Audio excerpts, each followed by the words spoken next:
Greetings everyone, my name is Caden or Nighthawk, and today I have a new project I want to share with you. Let's first start off by taking a brief overview of what started it all. This is a basic Windows 10 desktop that I used when I didn't have as much money in the past.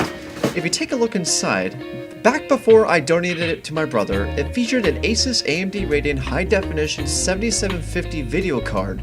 I was able to enjoy a decent set of gaming with an average 80 to 100 FPS on most games, but now it has my old GeForce 8400 GS, the first card that I started out with. And when you combine that with an Intel Core Q6600 processor with an LGA 775 socket, along with 8 GB of DDR3 memory from its time, yeah, you get the picture hopefully. It's slow. However, it doesn't do bad on a couple of games. For example, with Minecraft running Optical graphics where smooth lighting is 50% minimal, it gets a steady average frame rate of 30, which I can't be bothered with. However, with games developed in XNA game studios, such as Terraria, that's when the machine decides to take a dump. I can barely see any progress made on my world as my skipping frame rate just chugs along. It sucks. So because of that, I was limited to only do schoolwork and watch YouTube videos nowadays. About 3 years ago, I made an update video showcasing my current rig, what I used to call the Zalman Genesis, since that's the brand of the case, has been formerly known today as the Nerd Boss. Over time, it's kept its 4th generation Intel Core i3 encased in a tray of a Gigabyte Z97 HD3 motherboard, featuring plenty of USB, display, and audio peripherals in its I/O. For storage, I have resorted to a Kingston SSD capacitating 480 GB total, along with 2 HDD drives containing 1 TB for my games and 500 gigs for my video data. To help boost the performance of my gameplay quality into the triple digits with maximum settings, I have Gigabyte's GTX 960 featuring 2 GB of memory on board. With that introductory out of the way, there's a new project coming into the family. My 20th birthday was not too long ago, and I wanted to treat myself. And when I say treat myself, I mean treat myself to next generation computer parts. If you have been following me on my Instagram, you have seen most of these already, but I will again spiel the deal. Meet Project Amarok, where the theme of this new computer is big punches in small packages. So with that in mind, let's start with the case. The case I chose is Corsair's Carbide 88R Micro ATX tower, featuring space for 2 SSDs and HDD storage, USB 3.0, liquid cooling compatibility, and space for full-size graphic cards, which is key important. I chose the case because of its low cost and simplicity. If we take off the windowed side cover, we can see that there is plenty of room for what has been mentioned before. There's also a wide variety of options in terms of cable management for me to play with here. For the next set of 4 parts, I bought as a combo from a customer recommendation list off of Amazon Prime. First off with the motherboard, the Gigabyte B360DS3H with RGB LED compatibility, and Intel chipset B360 for 8th gen Intel Core processors. It has literally the same I/O as my current Z97, but without the extra set of audio inputs for subwoofers for instance. And speaking of which, we have upgraded 4 generations newer with an Intel quad-core i3-8100 running at 3.6 GHz. You could have recommended me with an i5, but I'm happy with my newer, faster i3. For RAM, we have the same 16 GB, but instead it's Corsair's Vengeance DDR4 1x8 sticks. I have set aside another Kingston 480 SSD for my primary drive, and this Webster Digital 2.0 TB hard drive that will store my video game and my video data itself. Finally, to power the Windows 10 Home 64-bit OS, I have a 600-watt power supply that I had stocked inside of the Nerd Boss previously.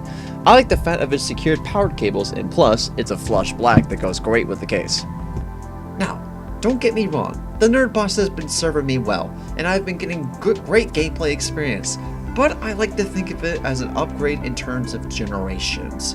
And hold on a second, I haven't even mentioned a video card for Amarok. This is where the Nerd Boss comes in. It will be donating its GTX 960 mentioned before, and in return, I will be installing this new overclocked 2 GB DDR5 memory GeForce GT 1030 in its place.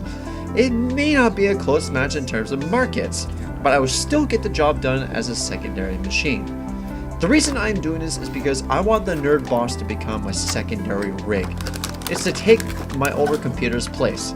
Project Amarok will be my new primary rig while I am away at college on the weekdays, and now I will have the availability to come home on the weekends with a better gaming experience with this graphics card. So, without further ado, let's begin the next generation update together.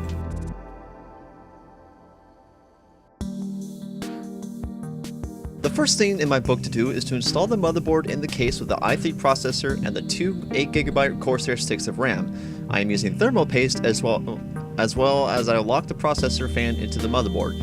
I will not be installing the graphics card until I have Windows installed at the end of the process. After the motherboard got its components, it was time to install inside the case. Now I must also give Corsair more kudos for pre-installing the motherboard mounting stubs into the case, which made assembly much easier.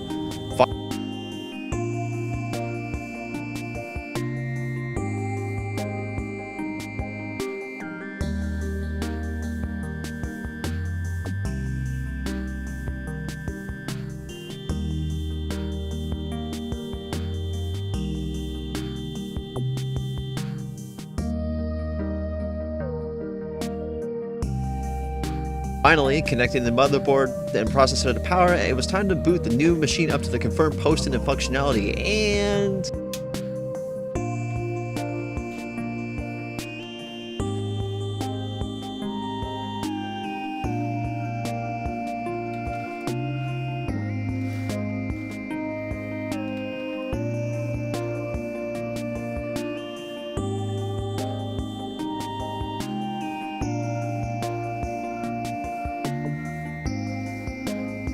Well, it took some time to debug, but the culprit was unfortunately the power supply. As you saw, the computer would consistently pulse on, pulse off, but never posted this BIOS screen. After switching to a 450 watt supply, I was just fine. What happened was, it doesn't like this 650 power supply for some reason. It would just have a consistent on and off, as you probably saw. This power supply came from my other computer there. I have another one I can put in there just in case I need to officially use this, but I think we can keep going now. And also the good thing is we're staying at a cool 25 degrees. The 16 gigs has been recognized, which is great. We seem to be at 5 and 12 volts. So yeah. So it has been a few days since the last clip. What happened was that the flash drive that I was supplied by Newegg was corrupt, and only the 32-bit version of the operating system I was trying to install would work. If you try to load the 64-bit, it would crash with a stop code 0xC000021A. I had one of my dad's employees whip me up a new boot drive, and here we are with Windows 10 Home 64-bit as promised. I also picked up a SATA disk drive. It's a little noisy, but I think it adds a little bit of character to Amarok.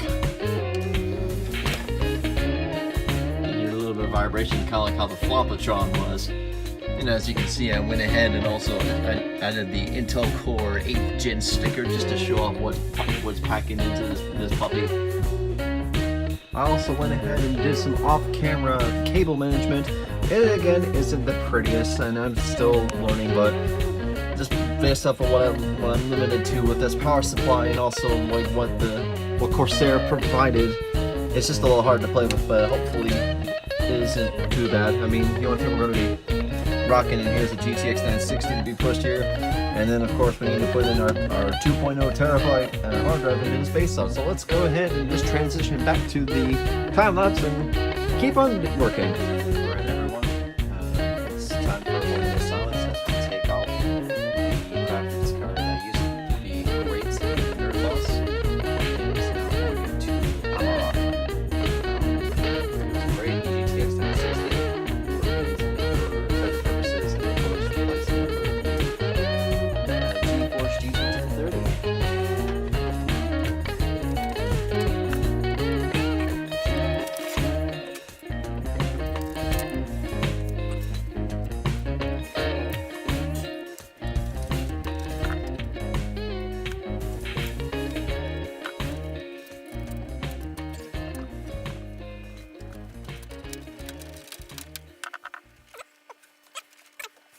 With the 960 removed from the Nerd Boss, that was next to install into the new computer, along with the 2TB hard drive.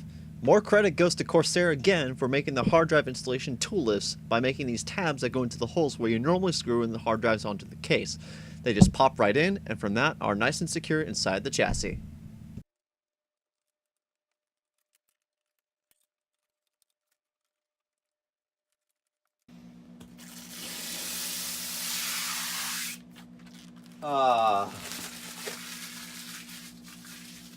Such a mesmerizing feeling to get this far. You heard me right. It's very satisfying to get to the finished result. I'll have to do some benchmarking with you guys in the future, but for now, that's all I got time for today. The next video we will be finally painting Junkrat, my motorized drift track.